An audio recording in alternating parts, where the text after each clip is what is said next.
अगर आपको लगता है कि देश का एक आम आदमी सोशल मीडिया पे क्या ही कर सकता है, तो एक आम आदमी पूरे गवर्नमेंट पे एक सोशल प्रेशर डाल सकता है कि एक प्रोजेक्ट को फंड किया जाए। और वो प्रोजेक्ट है कावेरी इंजन प्रोजेक्ट।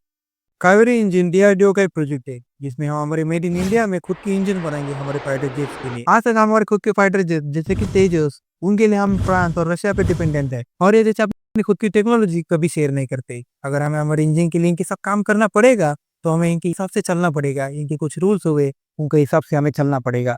डीआरडीओ के कावेरी इंजन का प्रोजेक्ट गवर्नमेंट से फंड न मिलने के कारण बहुत स्लो चल रहा है। ये प्रोजेक्ट 1980s में स्टार्ट हुआ था और इनके 25 साल हो गए। फंड की वजह से ये प्रोजेक्ट अभी तक कंप्लीट नहीं हो पाया। पर क्यों गवर्नमेंट इस चीज को फंड नहीं कर पा रही है? मेरे हिसाब से जो बाकी का फंड हमें बचता है वो प्रीव्यूज में चला जाता है। और बाकी के रीजन आप मुझे कमेंट में जरूर बताना। उससे पहले हम एक सिंपल कंपैरिजन करते हैं। जो हमारा इसरो है, इसका ईयरली बजट 13,000 करोड़ का है। दूसरे हाथ पे एक गवर्नमेंट की स्कीम है फ्री में पैसा बांटने की, उसका ईयरली बजट 30,000 करोड़ है। तो थिंक डिफरेंटली।